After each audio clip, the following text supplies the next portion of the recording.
नमस्कार दोस्तों, गेहूं में ज़्यादा से ज़्यादा उत्पादन लेने के लिए हमें खाद उर्वरक काफ़ी महत्वपूर्ण होता है। गेहूं में अगर हम सही टाइम पर सही खाद उर्वरक का अगर इस्तेमाल करेंगे, देखिए सही खाद अगर हम हमारे गेहूं की खेती में डालेंगे तो दोस्तों हमारे जो गेहूं में कल्ले की जो संख्या है वह भी अच्छे से अच्छे बढ़ने में मदद होगी। साथ ही दोस्तों जो गेहूँ की ग्रोथ है वह भी हमें शानदार से शानदार देखने को मिलेगी। तो दोस्तों इसके बारे में हम आज की इस वीडियो में जानकारी लेने वाले हैं कि आपको दोस्तों DAP, यूरिया, जिंक और पोटैश आपको यह कब डालना चाहिए, साथ ही कितनी मात्रा में डालना चाहिए। तो दोस्तों आप ये मेरा गेहूं का खेत देख सकते हैं, कितनी शानदार तरीके से ग्रो हो चुका है और इस खेत में शानदार तरीके से अभी बालियां भी लग गई है और शानदार तरीके से अभी फूटा भी हो चुका है। तो मैंने भी इसमें सही टाइम पे सही खाद डाला है, इसकी वजह से मुझे शानदार से शानदार रिजल्ट अभी इस गेहूं की खेती में दोस्तों देखने को मिल रहा है। आप भी देख सकते हैं कितनी शानदार तरीके से मेरा गेहूं अभी ग्रो हो चुका है। तो दोस्तों इस गेहूं में मैंने सही टाइम पर सही खाद और उर्वरक डाले, इसलिए मुझे अच्छे से अच्छा रिजल्ट दोस्तों देखने को अभी मिल रहा है। तो दोस्तों आज की इस वीडियो में हम जानेंगे कि आपको DAP, यूरिया, जिंक, साथ ही पोटैश आपको कब डालना चाहिए और सल्फर भी आपको कब डालना चाहिए और कितनी मात्रा में डालना चाहिए, शानदार से शानदार दोस्तों गेहूं में रिजल्ट के लिए और गेहूं में ज्यादा कल्ले निकलने के लिए। तो दोस्तों आज की इस वीडियो में हम इसके बारे में A to Z जानकारी लेने वाले, इसलिए दोस्तों आज का ये वीडियो बहुत ही जानकारी भरा होने वाला है। इसलिए आज की इस वीडियो को एक लाइक जरूर से ठोक देना और चैनल को सब्सक्राइब नहीं किया तो सब्सक्राइब जरूर से कर देना, क्योंकि आपको खेती बाड़ी से रिलेटेड और खासकर गेहूं संबंधी भी A to Z जानकारी दोस्तों इस चैनल पर मिलती रहती है। तो चलिए आज की इस वीडियो को शुरुआत करते हैं। तो दोस्तों सबसे पहले हम जानते हैं कि जो जिंक सल्फेट होता है वह हमें कब डालना चाहिए, साथ ही कितनी मात्रा में डालना चाहिए। तो दोस्तों जिंक सल्फेट दो तरीके से आता है, जिंक सल्फेट 33% वाला भी आता है और जिंक सल्फेट 21% वाला भी आता है। तो दोस्तों अब हम जानते हैं कि आपको जिंक सल्फेट डालना कब है। तो दोस्तों जो जिंक सल्फेट होता है वो इसे आप पहली सिंचाई के वक्त डाल सकते हो, साथ ही जब आप गेहूं में दूसरी सिंचाई करते हो तो तब भी आप इसे डाल सकते हो। तो दोस्तों आप इसे अगर पहली सिंचाई में डालोगे तो जिसकी जो डोज है 1 एकड़ के लिए, अगर आप 33% वाला ले रहे हो तो आपको लेना है दोस्तों 1 एकड़ के लिए 7 किलोग्राम। साथ ही दोस्तों आप अगर 21% वाला ले रहे हो तो आपको लेना है दोस्तों 10 किलोग्राम 1 एकड़ के हिसाब से। तो इस तरह दोस्तों आपको जिंक सल्फेट वह इस डोज में और इस समय डालना चाहिए, यानी कि पहली सिंचाई के वक्त आप डाल सकते हो। अगर आपने पहली सिंचाई के वक्त नहीं डाला है तो आप दूसरी सिंचाई के वक्त भी डाल सकते हो। और जिंक सल्फेट हमें किस खाद के साथ डालना चाहिए यह भी हम वीडियो में आगे जानने वाले हैं। तो दोस्तों इस तरीके से आप जिंक सल्फेट डाल सकते हैं पहली सिंचाई में, साथ ही दूसरी सिंचाई में।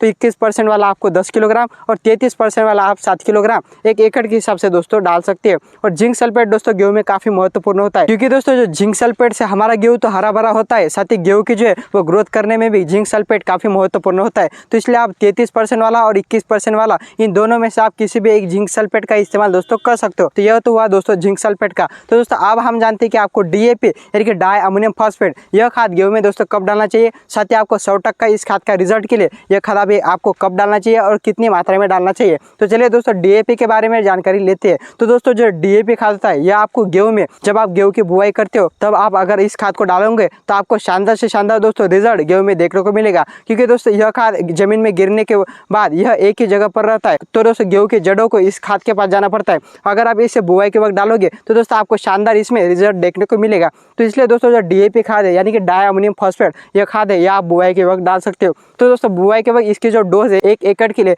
यह आपको 50 किलोग्राम दोस्तों लेनी है। साथ ही दोस्तों आपको अगर DAP यह खाद बुआई के वक्त मिला नहीं या आपने बुआई के वक्त डाला नहीं तो आप इसे पहली सिंचाई के वक्त भी डाल सकते हो। तो दोस्तों पहली सिंचाई के वक्त आपने जो बुआई के वक्त 50 किलोग्राम डाला है तो आप पहली सिंचाई के वक्त इसके आधी मात्रा डाल सकते हो, यानी कि 25 से लेकर 30 किलोग्राम आप 1 एकड़ के हिसाब से दोस्तों डाल सकते हो DAP यानी कि डाई अमोनियम फॉस्फेट। तो दोस्तों यह तो हुआ DAP का। तो दोस्तों अब हम जानते हैं कि आपको जो पोटैश होता है वह आपको कब डालना चाहिए, क्योंकि दोस्तों पोटैश भी गेहूं में काफी महत्वपूर्ण होता है। तो चलिए दोस्तों अब हम जानते हैं कि आपको पोटैश कितनी मात्रा में डालना चाहिए, साथ ही पोटैश आपको गेहूं में कब डालना चाहिए। तो दोस्तों जो पोटैश होता है यह भी आपको DAP के साथ, यानी कि जैसा कि मैंने आपको वीडियो में बताया कि DAP यह खाद आपको बुआई के वक्त डालना चाहिए, वैसे ही दोस्तों आपको पोटैश भी बुआई के वक्त ही डालना चाहिए। अगर आप दोस्तों पोटैश को बुआई के वक्त डालोगे तो दोस्तों आपको शानदार पोटैश के जो है वह रिजल्ट दोस्तों देखने को मिलेगी। तो दोस्तों जब आप पोटैश को बुआई के वक्त डाल रहे हो तब इसके जो डोज है 1 एकड़ के लिए वो आपको दोस्तों 30 से लेकर 35 किलोग्राम आप 1 एकड़ के हिसाब से दोस्तों डाल सकते हो। अगर दोस्तों आपने बुआई के वक्त पोटैश डाला नहीं या पोटैश आपको बुआई के वक्त मिला नहीं तो पोटैश आप पहली सिंचाई के वक्त भी डाल सकते हो।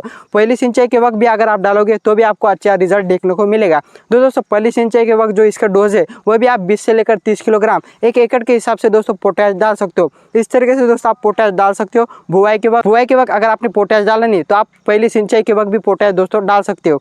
दोस्तों पोटैश जो है वह गेहूं में काफी महत्वपूर्ण होता है। पोटैश से जो है वो बालियां आगे जो बालियां लगने वाली है गेहूं में वह भी अच्छी से अच्छी बालियां लगेंगी। साथ ही बालियां का जो साइज है यानी कि दानों का साइज बढ़ाने में भी पोटैश जो है काफी महत्वपूर्ण होता है। तो इसलिए दोस्तों गेहूं में आपको पोटैश जरूर से डाल देना है। तो दोस्तों पोटैश तो अभी मार्केट में कई तरह से आ रहा है, लेकिन आपको लेना है दोस्तों म्यूरेट ऑफ पोटैश। तो दोस्तों पोटैश आप गेहूं में दो तरीके से दे सकते हैं, एक तो फ्लड से यानी कि ग्रैन्युअल जो पोटैश आता है वह आप दे सकते हैं, साथ ही इसे आप फॉलियर स्प्रे द्वारा भी पोटैश दे सकते हैं। तो दोस्तों जब फॉलियर स्प्रे द्वारा जो पोटैश होता है वह आपको कौन सा देना चाहिए, साथ ही यह कब डालना चाहिए, तो इसके बारे में हम थोड़ी जानकारी लेते हैं। तो दोस्तों जो आपको इसमें पोटैश देना है फॉलियर स्प्रे के जरिए, वो देना है दोस्तों आपको खेत में जब बालियां लगना स्टार्ट होती है तो उस टाइम दोस्तों आपको इसमें पोटैश का स्प्रे कर देना है। बालियां लगने के बाद भी आप इसका स्प्रे कर सकते हो, या अगर आप स्प्रे कर दोगे तो आपकी जो बालियों की साइज है वह भी अच्छे से बढ़ने में मदद होगी, और बालियों में जो दाना उस दाने का साइज यानी कि उस दाने का आकार भी बढ़ने में काफी मदद होगी। तो दोस्तों इस टाइम आप 0050 इस वाटर सोल्युबल फर्टिलाइजर का भी इस्तेमाल कर सकते हैं। साथ ही दोस्तों 05234 आप इस वाटर सोल्युबल फर्टिलाइजर का भी दोस्तों इसमें इस्तेमाल कर सकते हैं। तो इस तरीके से अगर आप फॉलियर स्प्रे कर देंगे जब आपके खेत में बालियां लगना स्टार्ट होता है, तो उस टाइम अगर आप ये स्प्रे करोगे तो आपके बालियों की साइज भी अच्छी होंगी, साथ ही बालियों में जो दाना है उसकी साइज भी अच्छे से अच्छी बढ़ने में दोस्तों मदद होगी। तो इस तरह दोस्तों आप दो तरीके से पोटैश दे सकते हैं। पहला तो बुआई के वक्त आप ग्रैन्युअल पोटैश दे सकते हैं, मैंने आपको जैसे कि बताया एमओपी यानी कि म्यूरेट ऑफ पोटैश, तो आप बुआई के वक्त दे सकते हैं। बुआई के वक्त अगर आपने दिया नहीं तो आप इसे पहली सिंचाई के वक्त भी दे सकते हैं। साथ ही आप इसे फॉलियर स्प्रे द्वारा भी दोस्तों पोटैश दे सकते हैं, यानी कि वाटर सोल्युबल फर्टिलाइजर आप NPK 0050 साथ ही NPK 05234 इस खाद का भी दोस्तों आप इसमें इस्तेमाल कर सकते हैं, यानी कि ऊपर से फॉलियर स्प्रे आप इसमें कर सकते हैं। तो इस तरह के दोस्तों आप पोटैश गेहूं में दे सकते हैं। तो दोस्तों यह तो हुआ पोटैश का। तो दोस्तों अब हम जानते हैं कि आपको गेहूं में सल्फर जो है वह कब डालना चाहिए, साथ ही सल्फर आपको कितनी मात्रा में डालना चाहिए। तो दोस्तों सल्फर आप भी इसमें दो तरीके से डाल सकते हैं। तो दोस्तों सल्फर जो होता है वो आप इसे बुआई के वक्त भी डाल सकते हैं। तो दोस्तों आप बुआई के वक्त इसमें बेंटोनेट सल्फर डाल सकते हैं। बेंटोनेट यानी कि जो दाल जैसी सल्फर आती है ना, तो आप इसे डाल सकते हैं। तो दोस्तों जब बेंटोनेट सल्फर आप बुआई के वक्त डाल रहे हो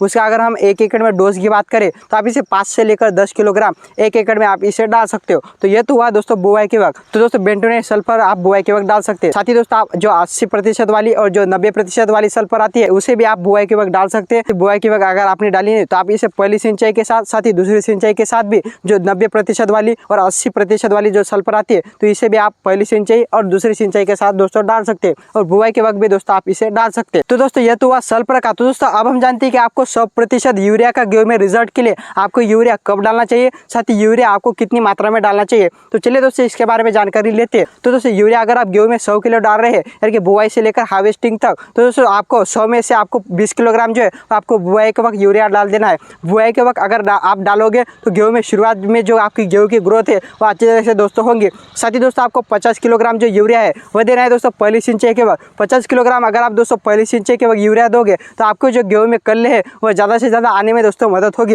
साथ ही हरा भरा भी आपका गेहूं रहने में मदद होगी। तो 50 किलोग्राम दोस्तों आप पहली सिंचाई के वक्त यूरिया दे सकते हो। साथ ही दोस्तों जो यूरिया की बची हुई मात्रा है यानी कि 100 किलो में से यानी कि 100% में से तो 30% यानी कि 30 किलोग्राम जो बची हुई मात्रा है उसे दोस्तों आप दूसरी सिंचाई के वक्त दे सकते हो। यानी कि जब आप गेहूं में दूसरी सिंचाई करोगे तो तब आप 30% यानी कि 30 किलोग्राम आप दूसरी सिंचाई के वक्त यूरिया दे सकते हो। तो इस तरह के दोस्तों अगर आप गेहूं में यूरिया दोगे तो आपकी गेहूं की जो है वह ग्रोथ आपको शानदार तरीके से देखने को मिलेगी, साथ ही गेहूं में कल्ले जो है वह भी अच्छे से आने में दोस्तों मदद होगी। तो इस तरह के दोस्तों आप गेहूं में यूरिया दे सकते हो और गेहूं की अच्छे से अच्छी ग्रोथ बढ़ा सकते हो, और आगे चलकर दोस्तों शानदार से शानदार गेहूं में उत्पादन ले सकते हो। तो दोस्तों इस तरीके से आप गेहूं में DAP यूरिया पोटैश और सल्फर साथ ही जिंक सल्फेट डाल सकते हो और गेहूं की दोस्तों शानदार ग्रोथ कर सकते हो, और आगे चलकर दोस्तों शानदार से शानदार गेहूं में उत्पादन ले सकते हो। तो दोस्तों आज की वीडियो में बस इतना ही था। तो दोस्तों आज की वीडियो में मैंने आपको बताया कि आपको DAP urea zinc sulphate sulphur और पोटैश आपको गेहूं में कब डालना चाहिए, साथ ही कितनी मात्रा में डालना चाहिए अच्छे से अच्छे रिजल्ट के लिए। तो दोस्तों आज की वीडियो में बस इतना ही था। आज का यह वीडियो अगर आपको पसंद आया हो तो वीडियो को दोस्तों एक लाइक जरूर से ठोक देना, और चैनल को सब्सक्राइब नहीं की तो सब्सक्राइब जरूर से कर देना, क्योंकि दोस्तों आपको खेतीबाड़ी से रिलेटेड A to Z जानकारी इस चैनल पर मिलती रहती है। और यह वीडियो दूसरे किसान भाई के पास शेयर भी अवश्य करना ताकि उन्हें भी इसकी जानकारी मिले। तो दोस्तों मिलते हैं एक नई वीडियो में, तब तक के लिए जय जवान जय किसान, धन्यवाद।